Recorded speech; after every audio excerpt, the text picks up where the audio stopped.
Egaa har'a kan badhaafame akkan argaa jirutti Oromummaadha, sabboonummaadha.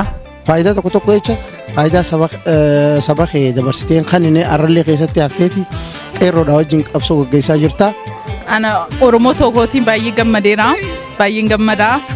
Badhaasni kun guyyaa har'aa itti xiqqaata malee hin guddatayyuu jedhee hin yaadu an akka kooti. Abdiin nuuf goota qabnutu abdiidha. Jawaarii Awurooppaa yookaan immoo uummata miliyoona Oromoo 50 san. Qabsaa Oromooti sabboona namaa. Abdoon saahiba kiyyaa obboleessa kiyyaa.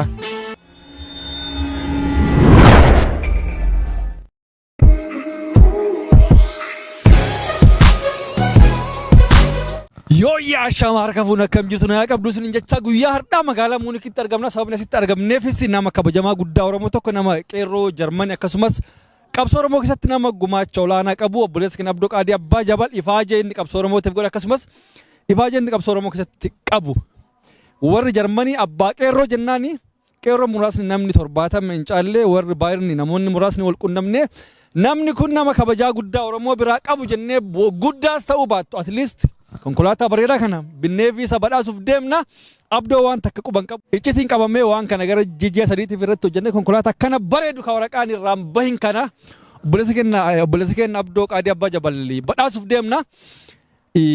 Qophiin wayii qabnaa hawaasni muuni qophii wayiitti qopheeffannee maali jennee akkasumatti akkuma nyaata maalii wal arganii waliin bohaaruu waan akkas goonetti isa inni akkasitti hirmaata. Namoonni hedduun namoonni waan kana irratti hirmaatan ulfaadha galatoomaa isiniin jecha. Konkolaatichi kunoo kana konkolaatichis kana obboleessa keenya Abdoo Qaadii Abbaa Jabal gaafa duute sinfaarsinu otuu lubbuun jirtu anarsi goona hedduus jaalanne hedduus kabajna kennaan kun yoo sitti xiqqaate malee sitti hin guddatu akka dhuunfaatti wannan sin jechuu barbaadu ulfaadhu galatoomi akka abbaa akka obboleessa keenya kan gafaattis ilaalla. Waan ati guyyaarraa gootu daily life nu biratti it's counting waan guddaadha hin lakkaa'ama jechuun nu biratti akka guddaa qabdu kabajaa akkamii akka nu biraa qabdu siif ibsu barbaanna akka dhuunfaatti waan hedduu sirraa baradhe akka obboleessi kiyya kan gafaatti kanaaf ulfaadhu siin jedha. Abdoo akkamitti ibsita? Abdoo akka itti ibsinu Abdoo Abbaa Qeerroo Germany har'a badhaasa kana isaaf qopheessinee jirra birraa shunge yookiin surprise jedhama. Surprise kana iccitiidhaan haga baatii 3 akkas nutti fudhatee jira dhoskine keessuma anaaf jechuudha baay'ee wanta ulfaataa ture akka maatiitti akka faamilii taanee walii wajjin jiraata icciti makanayyuu qabachuun baay'ee anaaf wanta salphaa miti baay'ee wanta ulfaataa ture. Abbaa Qeerroo Germany abbaa nama hundaa jechuudha abbaa Oromoota hundaa dhugaa dubbachuudhaa fi wanna qophii haa ta'uu rakkina Oromoo haa ta'uu gargaarsa Oromoo haa ta'uu wanna Oromoo ilaalchisu hundarratti Oromoo cinaadhaa hafeen beeku wanta hundaan gargaarsa Oromootiin beekama akka biyya Germaniitti jechuudha namni hin beekne illee jira natti hin fakkaatu namni kan beekanis ni beeku akka biyya Germaniitti rakkina kamiifiyyuu Qeerroo cinaa dhaabbatee wanna guddaa hojjechuudhaan karaa keeziitiin gargaaraa karaa qabsootiin karaa siyaasaatiin waan guddaa hojjechuutti jira. Badhaasni kun guyyaa har'aa itti xiqqaata malee hin guddatayyuu jedhee hin yaadu an akka Abdoo jechuun anaaf nama guddaadha hayyuu Oromooti. Abdoon nama Oromoo hundaaf yaadu akkuma namni Oromoo guutuun beeku akkuma Oromoon Joowar jaallatu nutis abdii jaallanna Oromoo guutuu abdii jaallata abdiin nuuf goota qabnutu abdiidha. Agartee abdiin rakkataa keenya ka biyyaatis ka asiis nama qabsoo Oromoo Joowarii waliin ta'ee nama finiinsaa ture. Agartee abdiin nuuf goota guddaadha jechuu gabaabumatti. Abdoo jechaan Abbaa Qeerroo Oromoo biyya Jarmanii yookaan immoo Abbaa Qeerroo Awurooppaa tarii jawaarii Awurooppaa yoo jedheen homaa waan irraa salphadhu hin qabu. Nama jabaa nama Oromoon Awurooppaa qabdu keessaa nama jabaadha. Kana ol waan jedhuun hin qabu Oromoo Awurooppaa yoo jedheen jechuun hin danda'a Abdoo. Kana ol jecha biraa isaaf hin qabu Abdoo jecha kabajaa guddaatu isaan mala. Waan silaa inni hojjete ol nu gooneef osoo hin taane waan silaa inni hojjete nu godhuu fi hin dandeenyu kabajaa fi argitee jaalala uummata Oromoo irraa qabu uummata miliyoona 50 irraa qabu san nuti haga tokko jechuun Qeerroon kaleef dheengadda biyya kana dhufne xiqqoo isii hamilee yookaan immoo tuyyuu kabajaa isaa qabnuuf jecha waan tan isaa goone anaaf abdii jechaan akka jedhisanii jawaarii Awurooppaa yookaan immoo uummata miliyoona Oromoo 50 san jechuu danda'a. Abdoon nama gaarii dargaggeessa yaangii biyya Jarman kana keessaa qabnu osoo akka Jarmanitti hin ta'in akka gaansa Awurooppaatitti nama hawaasa Oromootiif dhaabatu nama gaarii dhedhee ibsuu dabaru. Hayyuu gaafa qaban malee haga jiru malee gaafa du'e nama jajuun uummata akka faayidaa hin qabu nama jajjabeessu yeroo namni jiru nuti akka qeerroo biyya Jarman kanatti nama gaariif nama jabaa kana yeroo kanatti jajjabeessine waan gaarii jabaadhu waan bareedarra jirta jabeenna keessa arginaan si duuba dhaabannee ammaachi si wajjin jirra yeroo kaamuu si wajjin jirra jechuun ni barbaada. Abdoo ibsuudhaaf dhugaa dubbachuuf jechanna hir'aata. Abdoo kana jettee ibsuu hin dandeettu. Abdoo jechuun nama yeroo xiqqaaf guddaa Oromoo cinaa dhaabbatee Oromoo bakka jiranitti qabsaa'aa Oromooti. Sabboona nama. Abdoo Qaadii Abbaa Jabal umrii dheeraa waaqa Rabbi siif haa kennu bakka jirtutti ati dhalachuu keetiif hedduu nu boonsite jiraadhuu jedhan. Abdoon nama hayyuu jabaa biyya Jarmanii keessatti Oromoon qabdu. Akkasuma Abdoon nama Oromoo biyya Jarmanii keessatti dhimma Oromootiif adda durummaadhaan iddoo kamittillee iddoo barbaadame hundattuu argamu. Akkasuma dhimma Oromoo waliigalaatiif illee nama halkanii guyyaa jireenya isaa caalaa jireenya Oromootiif dhimmu gabaabumatti Abdoo bifa kanaan ibsa. Abdoo Qaadii Abbaa Jabal jechaan dura walitti dhufeenya dhuunfaa kiyyaa irraa ibsa. Abdoon saahiba kiyyaa obboleessa kiyyaa Abdoo waggaa 16 ol wal beeynaa erga biyya kana dhufe akka hiriyyaatis akka saahibaatis akka waa hundaatis yeroo dheeraa irraa jalqabnee wal beeynaa waggaa 16 yeroo xiqqaa miti. Waggaa 16 kana keessatti bu'aa bahii gammachuus gaddas wantoota adda addaa wajjin dabarsinee jirra. Waa'ee hawaasummaa irratti illee waa'ee hiriyyummaa waa'ee dhuunfaa waa'ee pirivaataa jechaadha waa'ee Oromummaa irratti illee waa'ee wajjin dabarsinee jirra ka. Edaa isin amma erga dhuftanii yeroo kaluu kana warri Abdoo beeytan isinis haala isaa waan inni keessa ture waan inni qeerroo fi qarree wajjin biyya kana keessa ta'aa ture waan beeytanii farra waan badhaasa guddaa akkana jiru kana qopheessitanii. Kanaafuu wanni isin gootan waan guddaadha. Abdoodhaaf kun ittiin guddatu yoo itti xiqqaate malee dhugaa dubbachuudhaaf. Galatooma Abdoo wanni ani siidaamu yoo jiraate du'as esh verdient ich weiß dhugaa dubbachuudhaaf maqaballeessii adda addaa obsee ishtirasii manaayis ta'e alaayis ta'e gama adda addaati wanta itti dhufu hunda liqimsee bira taree yeroo adda addaa dhimma dhuunfaa isaa dhiisee dhimma hawaasummaatiif sa'aatii isaa yeroo isaa mallaqa isaa yeroo inni kafalu ni argaa. Dhugaa dubbachuudhaaf isa wajjin walitti tarkaanfachuu waliin deemuu hin dandeenye beektaa sagantaa adda addaa biyya kana keessatti ni qopheessinaa sagantaa OMN ta'ee waan ta'e wantoonni wajjin qopheessinu akka lama jedhee laakkaa'uu hin danda'u garuu yeroo ani dadhabee yookaan dhimmi dhuunfaa na qabatee waan san biraa duubatti deebi hunda waan san keessa inni achumatti na eega sii galee fakkeenyaaf yeroo Jawaar biyya kana dhufu airport irraa fuudhuudhaan aansee hoteelaan ga'uudhaan aansee nyaata isaa dhugaatii isaa bakka inni jirutti security isaa eegee waa hunda godhuurraa aansee sii galee wajjin ture. Ani garuu sa'aatii kana hunda isa wajjin dabarsuu hin danda'u. Dhimmi dhuunfaa jira hojii jira inni garuu dhimma maatii isaa dhimma dhuunfaa isaa waa hunda kana jechuun of godhee jechaadha uf qabee yeroo inni wantoota kana hunda dalagu riilii dhugaa kaayoon inni ka'eef suni akka sharafamaa hin jirree fi namni kun dhugama kutataa dhugama nama jechuun kaayoo ka'eef san galmaan ga'uudhaaf nama deemu ta'uu irraa hubadhe dhugaa kabajaa guddaa qabaa fi jaalala guddaa qabaa fi jechanna hanqataa namoota adda addaatiin erga hiriyoomee beekaa nama akkasaa nama mufachiisne gama hundaan nama jechuun hiriyyummaadhaaf tolu nama saahibummaadhaaf tolu jechuun nama dhugaa dabarsee ruuhii isaa hunda namaaf kennuu danda'u jecha isaan ibsu jechuun dhugaa hin qabu dhugaa dubbachuudhaaf.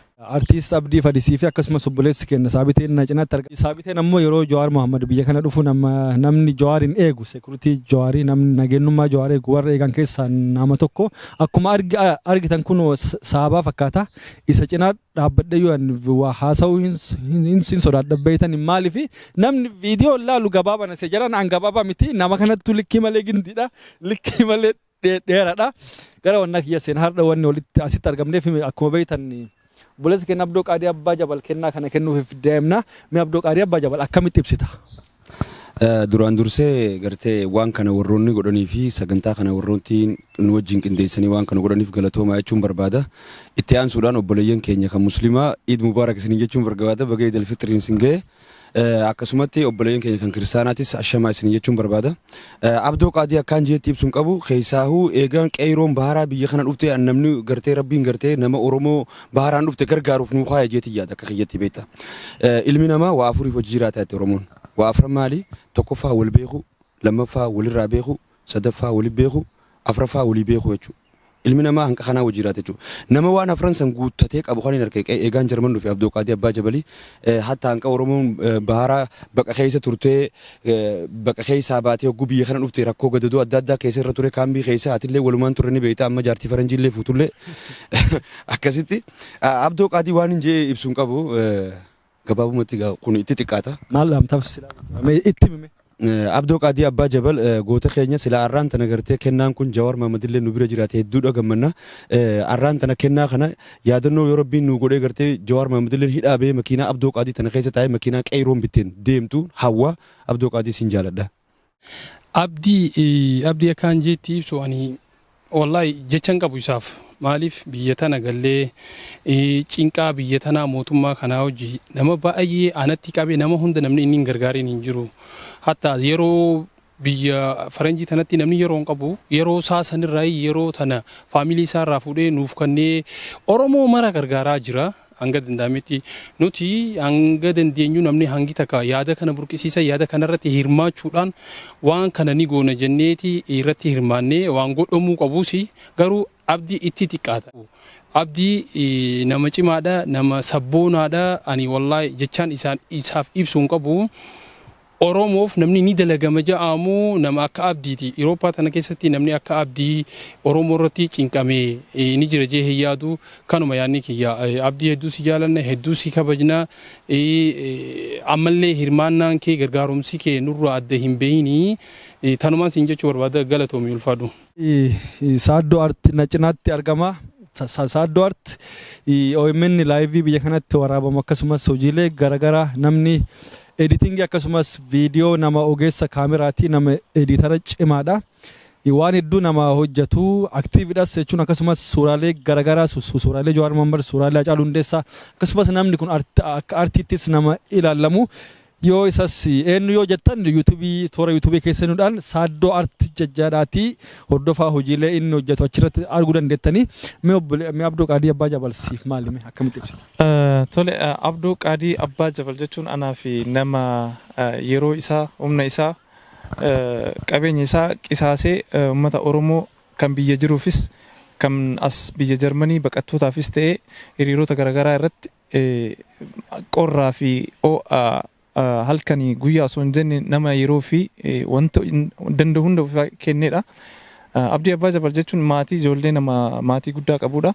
Ijoollee isaa yeroo kennuu fi qabuun alatti uummata Oromoof dabarsee nama laatee jireenya isaa guutuu nama Oromoof kenne jechuu dandeetta. Hawaasa Oromoo biyya Jarman jiru akkasumas akka aktiivistiitti karaa toora sooshaal miidiyaa miidiyaalee OMN irras ta'ee keelloo yeroo hedduu ibsa garaagaraa ni kenna achirrattis yeroo hedduu gubuudhaan baqattootaas afaan hiikuudhaan wantoota qarqaaramuu danda'u barbaachisaa ta'e hundarratti iyyuu hirmaachuudhaan nama waan guddaa godheedha.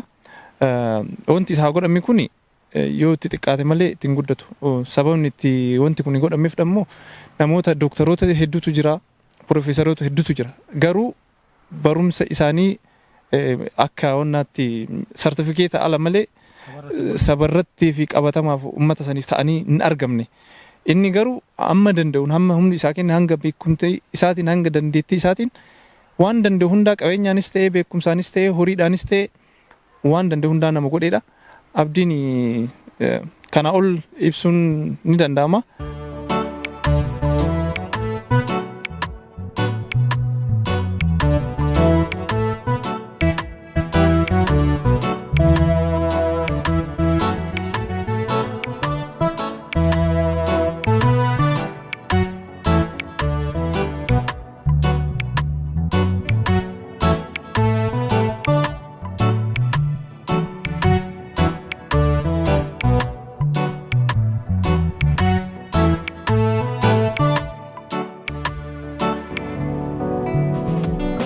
Hayyaama mee konkolaataa kana irra deemee isinitti mul'isa. Akkuma argitan kana alaabaa ABO'tiin faayameetti jira. Kana fakkaataa saaddoon afaana kottu. Keessi isaas kun amma alaabaa onagiin guunneetti jira. Alaabaa adda bilisummaa Oromoo, alaabaa faajjii qabsoo bilisummaa Oromootiin guutameetti.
Amma kun waan af Suleeman konkolaataa fuunee deemutti jirra.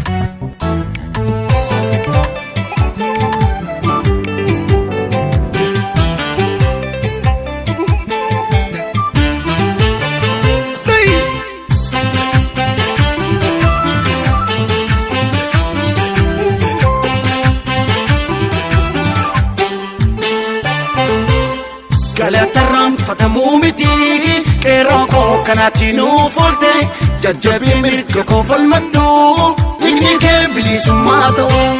Galatarraan fatamuu miti qeerroo koo kanaatti nuuf oolte qulqulluu taate osoo jirtu yaa ijoollee biyya koos nyaate.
Dhugaa waan tokko siin jechuudhaa fi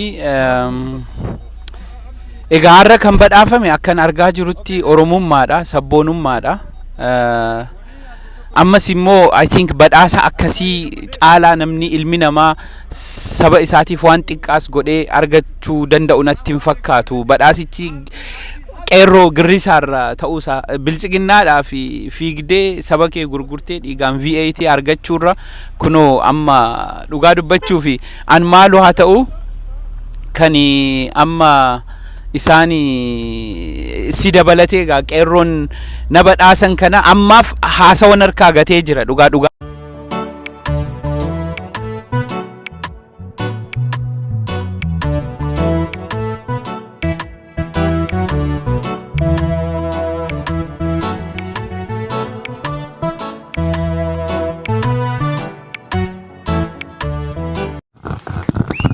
Galatooma egaa confused ta'een ture jalqaba irratti harkaa babbadee ture amma garuu xiqqoo tasgabbaa'een jira. Inni guddaan gaaffii inni jalqabaa anaaf hin malaadha wanni isin har'a gootan akka natti fakkaatutti natti guddata dhugaa kabajaan keessan hedduu natti guddatee natti ulfaatee hedduu galatooma. Egaa waa'ee gammachuu ilaalchisee gammadeera. Maal gammade yoo naan jettanii Maamad Sheekaallee waan tokko qabxii jajjabaa kakaasee ture. Tokkoffaa kan hin badhaafame bilchiginnaarraa osoo hin taane uummata koo ajjeesisee hiisisee bilchiginnaarraa osoo hin taane girrisaatu na badhaase. Badhaasni girrisaarraa dhufee hedduu nama boonsaa hedduu itti gammadeen jira. Abbaa garaa ta'ee mootummaa bilchiginnaarraa badhaafamuurra girrisaan galatoomi jechuun anaaf kabajaa guddaadha. Inni lammataa nikaana hidhattanii har'a nikaana hidhattanii sila sifatuun masaanuun jaallattu nagattee deemteetti amma immoo baqa ofishaal gootanii jirtu haalli qimsitu kana booda. Aga gaaffiin ummata Oromoo qabsoon ummata Oromoo galmaan gahutti ani sochii kan koo akka nama dhuunfaattis isinii waliinis gamtaadhaan kan itti fufu ta'a jabaatee keessattuu mootummaa hamaa amma nu qabe kana mootummaa bilchiginnaa mootummaa filannoo kijibaa gaggeessee Amaanu'eel Wandimuu dheengadda ummata maatii isaa abbaa haadha isaa biratti rashshane mootummaa kana callisnee kan ilaallu ta'u ka duraanii caalaa qorra keessa bokkaa keessa aduu keessa kan waliin gadi baanu ta'a akkas miti. Akkasitti gadi baanee kan falmannu ta'a konkolaataan isin hadha na badhaastanis nu wajjin haga dhumaatti qabsoofti. Hedduu galatomaa hedduun isin jaalladha. Garuu waan tokko dhumarratti jalqaba irratti shakkii wayii sammuu koo bu'ee jira. Maa inni kana ta'uu hin eegne malee shakkeera. Maaliin shakki? Kan na shakkisiise qeerroo Jarmaniin qabdu, Oromoo Jarmaniin qabdu, namoota jajjabaa qofan arge ganama. Asin laala Shaggaa Abdii Fadis asin laala. Saabitee asin laala. Hundinuu kan hin argu ijoollee jajjaboo anis baa qabdu, Nurambarg qabdu, Munshin qabdu. Namni ani hin argine hin jiru. Egaa waa wayiitu jira. Shakkeera. Ammoo akkasitti hin eegne hedduu galatoomaa isinin jaalladha isinin kabaja. Abduu faana kan jirtu haadha manaa isheeti maaliif manni utubaa malee hin dhaabatu manni tokko gaafa ilaala ijaatiin ilaalanii bareedu utubaan jabaan mana keessa jiraachuu namni mirkaneeffachuu qaba. Kanaaf gaatarii haati manaa Abdoo hoo maal jetti kan jedhu isheerraayis yaada fudhannaa.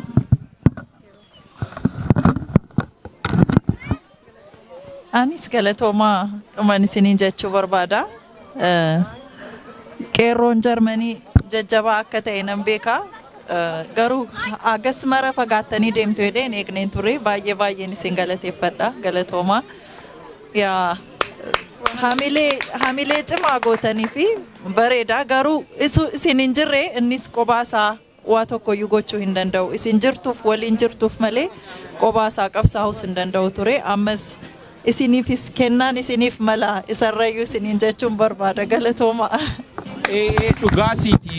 Dhugaa silaa kan malu isinii fi kanammoo Rabbi achiin nu haa ga'u koree waan kana qindeessitan hunda keessan warra asitti argamtan warrallee hin argamne maqaa isaanii dhaga'een ture yeroo Mahammad Sheekaa waamu hunda keessanuu onneerraa isin galateeffadha dhugaa waan hin jedhuun qabu kanaaf ani deddeebi'ee maayikii fuudhaa jira.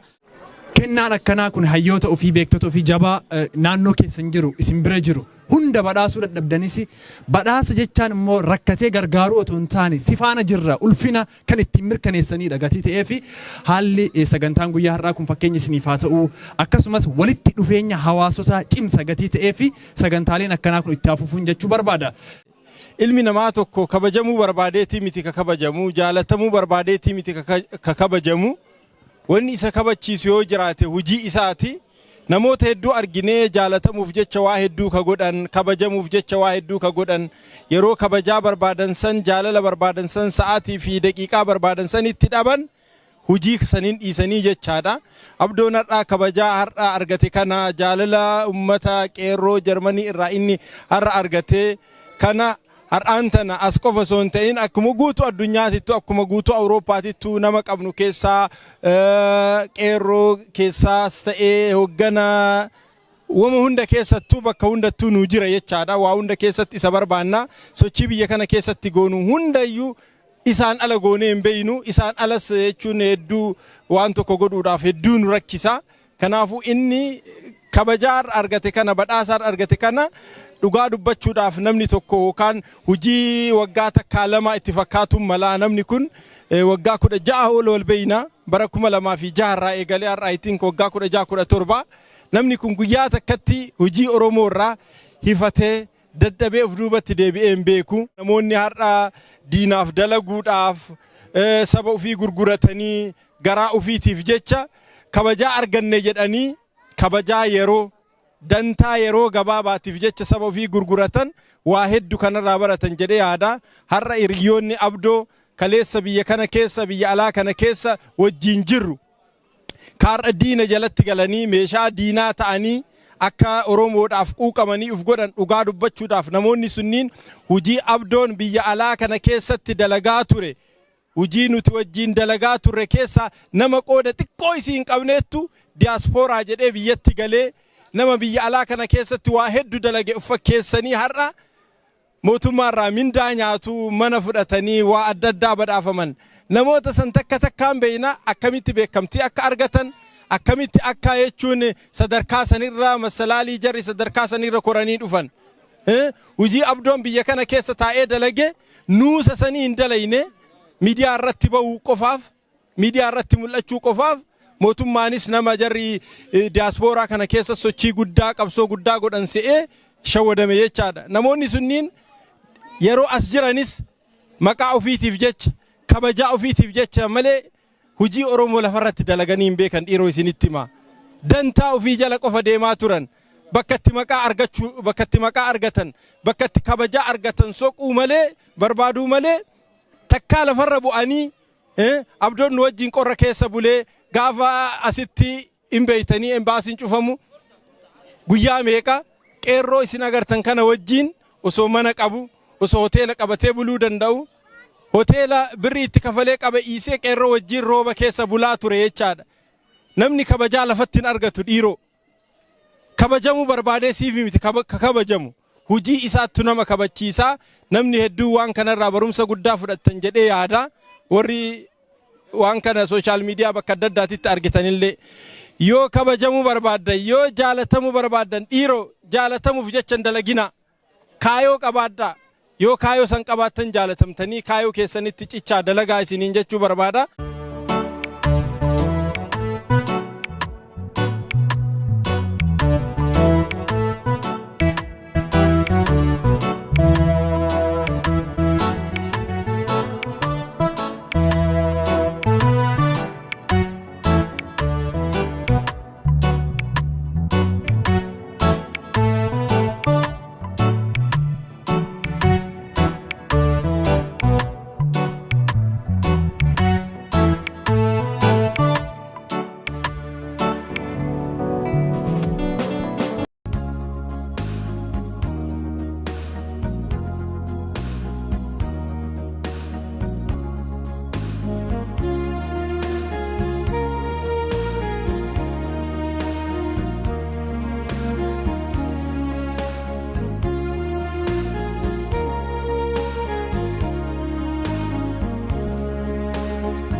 dhugaa rabbii dubbachuu fi Oromoof hojjechuun miliyoona si amma warri biyyatti galee miliyoonni kennamee fi koondoomineemii keessa akka hantuuta lubbuu ummatatti gadi hin bahan jechuudha. Jaalala ummataa caalaa wanni caalu hin jiru. Abdoo Qaadii Abbaa Jabal ulfaadhu galatoomii kabajaa guddaa nu biraa qabda. Arraan tana konkolaataan kun kan inni badhaafame abdii osoo hin ta'in qabsoo ummata Oromooti. Qabsoo ummata Oromootu badhaafame. Sabboonummaatu badhaafame. Sabboonummaatu badhaafame. Qabsaa'ota biyya kana keessa jiran duwwaa osoo hin ta'in addunyaarra jiraniitu badhaafame.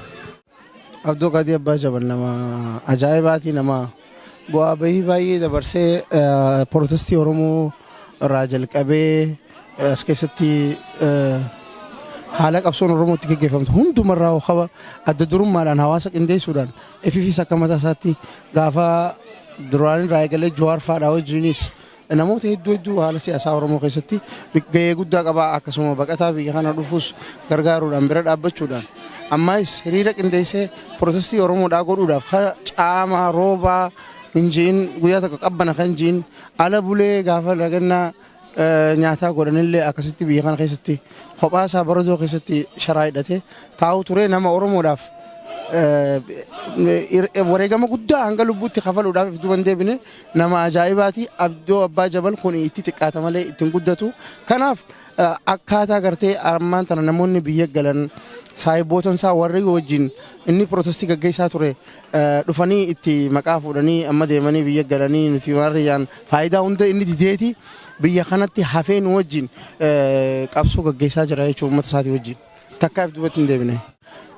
Abdoo Abbaa Jabal jabaadhu galatoomii Oromoon si booda jirti arraan tanaati fedhii faayidaa mataa keetiitiif jettee garaa keetiif jettee saba kee gurgurtee akka uummanni kaan galanii saba Oromoo gananii garaa isaaniitiif jecha mootummaa badaa kana jalatti mataa qabatanii faayidaa dhuunfaa isaaniitiif jecha kondominiyeemii jecha faayidaa tokko jecha faayidaa saba kee dabarsiteen kan inni arrallee keessatti hafteeti qeerroodhaa wajjin qabsoo gaggeessaa jirta. Fuulduratti uummanni Oromoo arraan tana tunumaa xiqqoodhaa ganaadha guddoosiif godhu ta'a jeetiin abdii qaba akkasumatti fakkeenya namaaf taatee jirta. Itti fufiinsi jawaabaleessa kee jabaadhu ulfaadhu si cinaa jirra arraas boruus taanaan si waliin jirra. Also ich finde es sehr stark, weil er macht sehr viel für seine Kinder, für andere Leute, die Geld haben, die kein Geld haben, die Armen, die Reichen. Er macht für alle was und ist nie müde. Er ist immer glücklich mit den Leuten. Er sagt nie, ich kann nicht, sondern er macht immer. Er macht und ja, und das ist stark. Ijoollee dahuu qofaa miti abbaa jechuun jonnaan isa guddiseetu abbaadha. Inni aanana guddisee inni abbaa koo ta'uu isaatiin baay'ee gammadeera.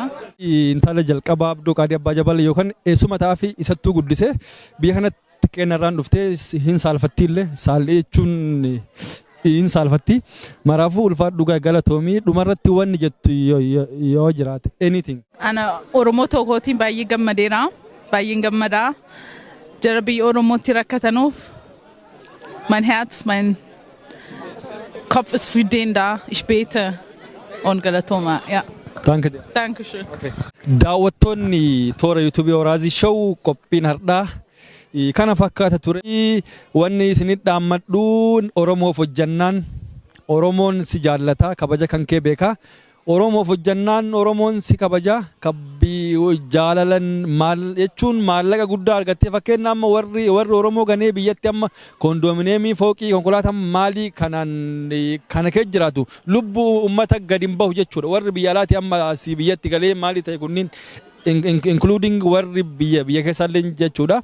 Biyya alaa kanatti amma nu biyya teenya galuuf yaada qabnaa namni biyya ofii hin yaadne hin jiru.